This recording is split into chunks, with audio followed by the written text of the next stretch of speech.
Isso foi depois, no finalzinho da conversa de Jesus com Nicodemos.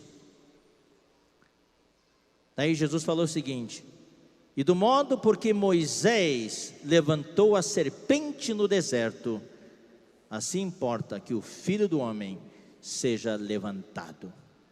Irmãos queridos, esse versículo está cheio, carregado das verdades do Evangelho. Eu não sei quantos entendem isso. Como assim, quando Moisés levantou a serpente no deserto, assim importa que o Filho do Homem seja levantado? Então, para isso, nós vamos ter que ler a história de Moisés levantar a serpente no deserto. Vamos ler Números 21.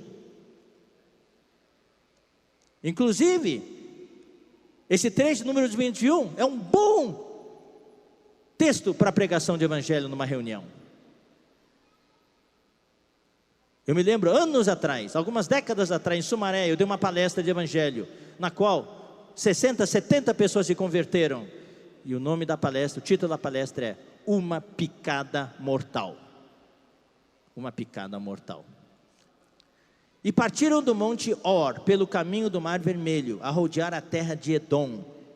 Porém o povo se tornou impaciente no caminho. O povo de Deus, o povo de Israel no deserto, era muito impaciente. Toda hora reclamava, parece a gente até. Se está muito frio, reclama do frio. Se está muito calor, reclama do calor. Quando está frio, oh, eu queria que fosse verão. Quando no verão, eu gostaria que viesse o inverno.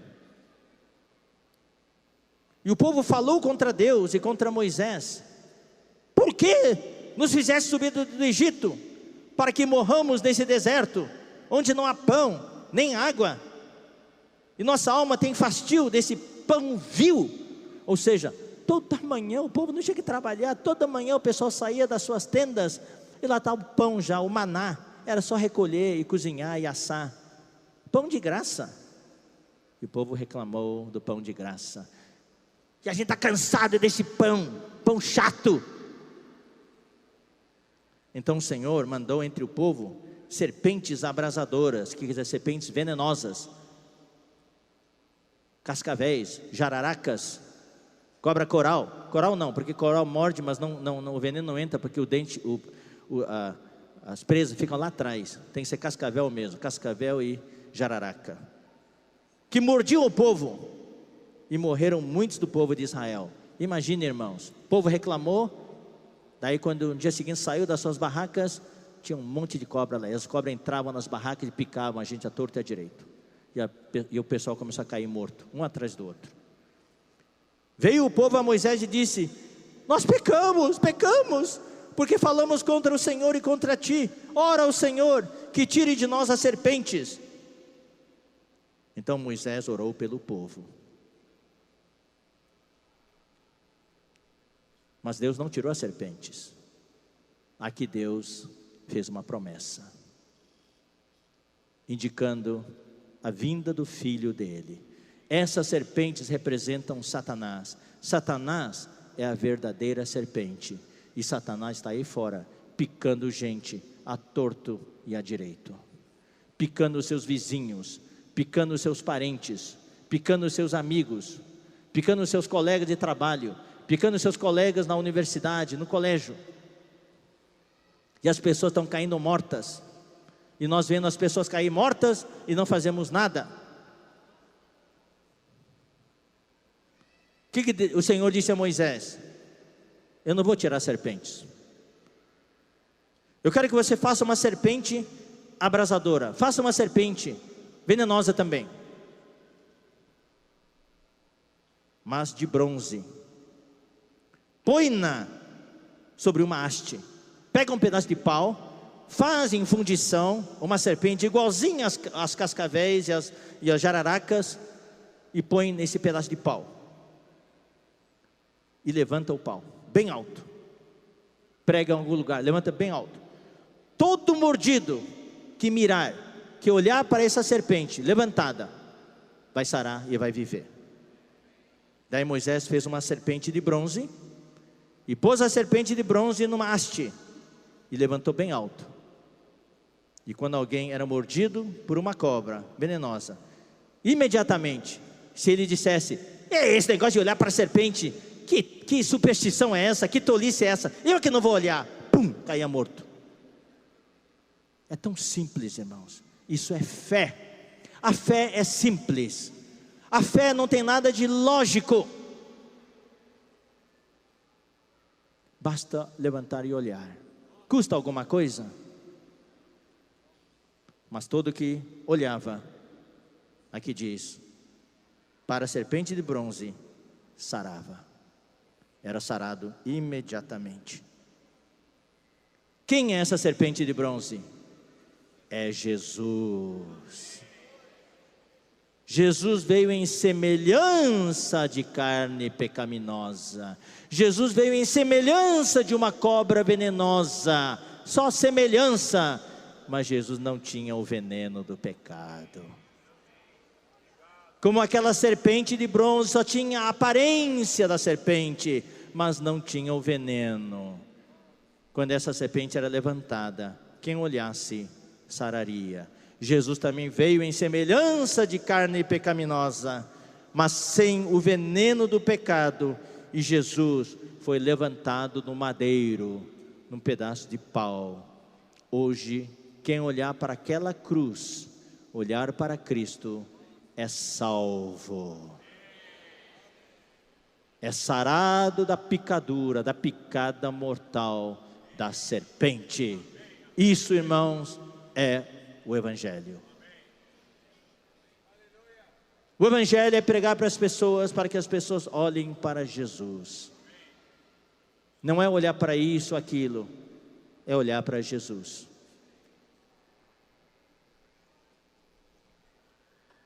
Isso é o que Romanos 1 quer dizer. Segundo a carne, veio da descendência de Davi. Vamos continuar. Romanos 1, versículo 4. Versículo 3 fala, com respeito a seu filho, o qual segundo a carne, veio da descendência de Davi. Agora o versículo 4. E foi designado filho de Deus com poder. Foi designado filho de Deus com poder. Segundo o Espírito de santidade, pela ressurreição dos mortos, a saber, Jesus Cristo, nosso Senhor. O que quer dizer isso? Foi designado filho de Deus. Você vai dizer, mas eu achava que Jesus já era filho de Deus. Ele não era filho de Deus? Como assim foi designado filho de Deus? Então vamos explicar. Vamos ler João 1,18. João 1,18.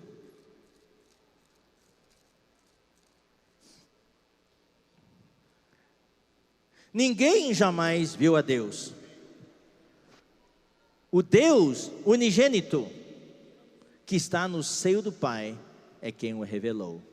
Quem é o Deus unigênito? É Cristo. Ele era o Filho unigênito de Deus. Vamos ler também João 3,16. Porque Deus amou o mundo de tal maneira que deu o seu Filho unigênito. Ou seja, em sua divindade, em sua natureza divina, Jesus era o Filho único, o Filho unigênito de Deus. Ele já era Filho de Deus, sim. E esse Filho de Deus único, o Filho unigênito de Deus, é o que estava com o Pai desde a eternidade. No princípio era o Verbo, e o Verbo estava com Deus, e o Verbo era Deus.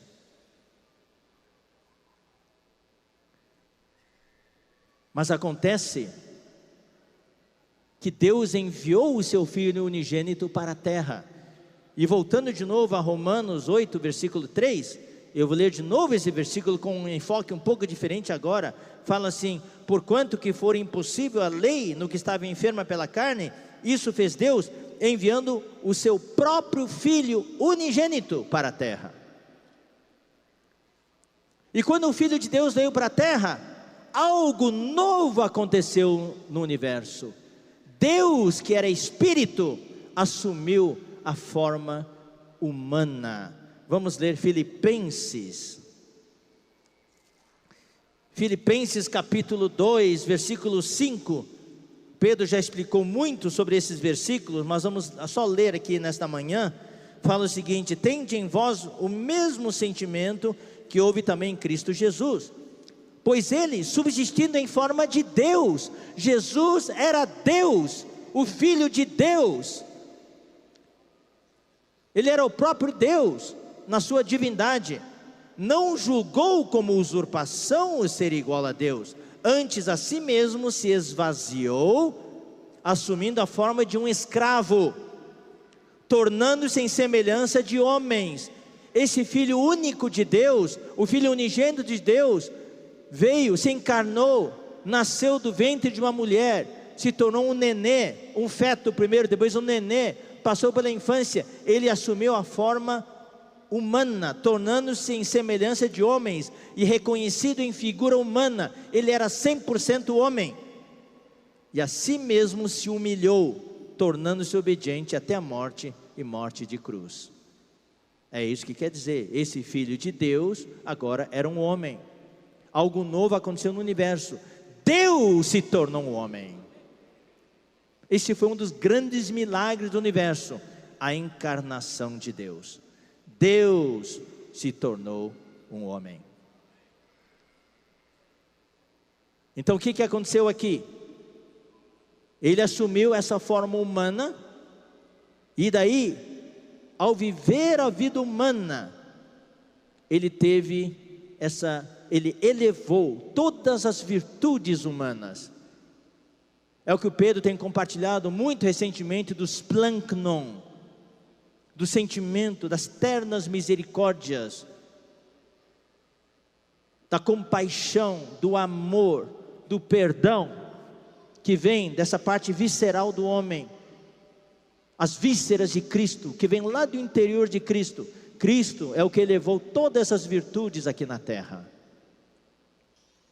e através da sua morte e ressurreição, ele elevou todas as nossas virtudes humanas. Então, quando foi que essa parte humana de Jesus foi designada Filho de Deus? Vocês têm que entender, queridos irmãos, Jesus já era Filho de Deus na sua divindade, mas Jesus, quando estava na terra, ele tinha um status duplo. Ele era Deus, como Deus, ele era Filho de Deus já.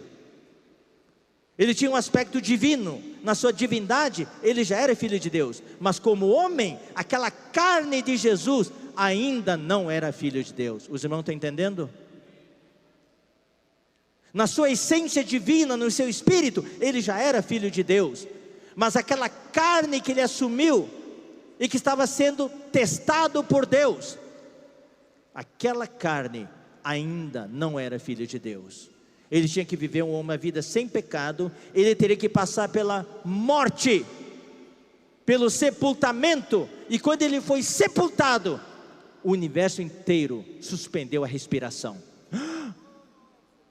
Ele ficou aguardando por 3 dias para ver o que ia acontecer. Se nada acontecesse, Jesus foi um homem como qualquer outro, e o que ele fez não teria sido reconhecido por Deus. Mas graças a Deus, depois de 3 dias, todo o universo respirou aliviado, porque Jesus saiu do túmulo. Ele foi pagar nossas dívidas. É como se, queridos irmãos, um de vocês estivesse envolvido com a máfia chinesa. Por favor, não se envolva com a máfia chinesa. Daí eles ameaçam você com morte e tudo, e você está devendo R$1 milhão. Daí você vem para algum irmão, e aquele irmão, por amor, diz: eu vou pagar a sua dívida, mas a máfia chinesa falou: você tem que levar o dinheiro lá para mim. Daí o irmão pega um avião e vai. Depois de 1 dia, nenhuma notícia, 2 dias, nenhuma notícia, passa 100 dias, nenhuma notícia, passa 3 anos, nenhuma notícia. Irmão, esquece, a sua dívida não foi paga, mataram ele. Você nunca vai saber se a sua dívida foi paga. Jesus foi pagar a nossa dívida. Ele foi. Daí todo o universo ficou: será que a nossa dívida do pecado foi paga ou não? Graças ao Senhor, depois de 3 dias, Jesus voltou da viagem. Aleluia! A sua dívida foi paga, aqui estou. A ressurreição de Jesus foi a vindicação, foi a prova que Deus aprovou a obra de seu Filho. E foi nesse dia da ressurreição que Deus designou a carne humana de Jesus também Filho de Deus. Agora Jesus era Filho de Deus na sua divindade e Filho de Deus na sua humanidade. Por isso que 1 Timóteo 2 fala que nós temos o quê? Qual é a palavra? Entre Deus, um mediador entre Deus e os homens, Jesus Cristo, homem. Nós temos um hino: há um homem na glória. Hoje aquele que foi entronizado é um homem também. Ele é o nosso advogado junto ao Pai. Ele pode defender a sua causa, porque ele sabe que quer ser um homem. Então vamos ler 2 versículos. Atos 13, 33.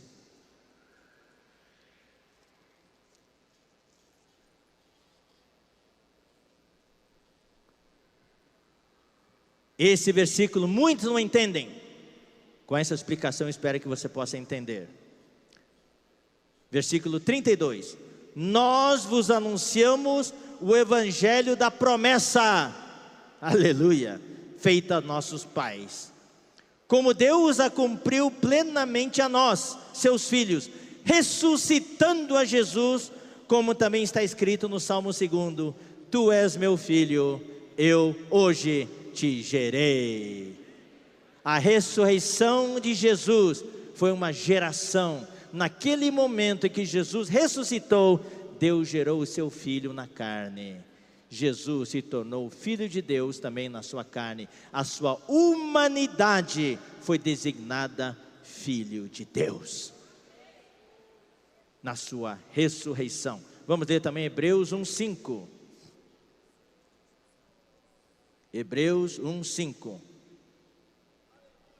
Pois a qual dos anjos disse jamais? Deus nunca falou isso para anjo nenhum, só para o seu filho: Tu és meu filho, eu hoje te gerei. Por isso que Romanos 1, versículo 4, voltemos a Romanos 1, 4, fala o seguinte, amados irmãos: e foi designado Filho de Deus, com poder, segundo o Espírito de santidade, pela ressurreição dos mortos, a saber, Jesus Cristo nosso Senhor. Ou seja, a humanidade de Jesus foi designada Filho de Deus, através da ressurreição. E um dia, irmãos, você e eu já somos filhos de Deus no Espírito, sim ou não? Mas nossa carne ainda não é. A nossa carne é a carne do pecado. Por isso você e eu estamos na vida da igreja hoje. A mesma glorificação que Jesus teve, nós vamos ter um dia. Quando Jesus voltar, a nossa carne, o nosso corpo será transfigurado, e essa carne humana também será designada Filho de Deus. Hoje nós somos filhos de Deus no Espírito. Por isso que hoje existe em nós esse embate, esse combate. O Espírito milita contra a carne contra o Espírito. A carne quer nos levar a nos afastar de Deus. O Espírito quer ir para a reunião, mas a carne quer ficar em casa para dormir. E depois, quando começa a reunião, não dorme coisa nenhuma. Fica assistindo filme na televisão. Fica assistindo o jogo do Grêmio. Ganhando a Libertadores da América.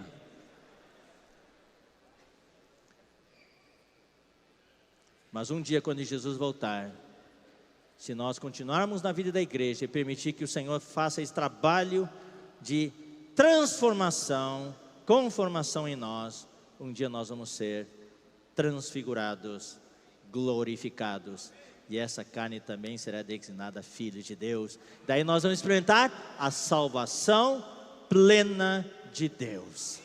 Seremos salvos no espírito, na alma e no corpo. É isso que quer dizer 1 Tessalonicenses 5:23. O Deus da paz vos santifique em tudo, por completo, e o vosso espírito, alma e corpo sejam preservados na vinda de nosso Senhor Jesus Cristo.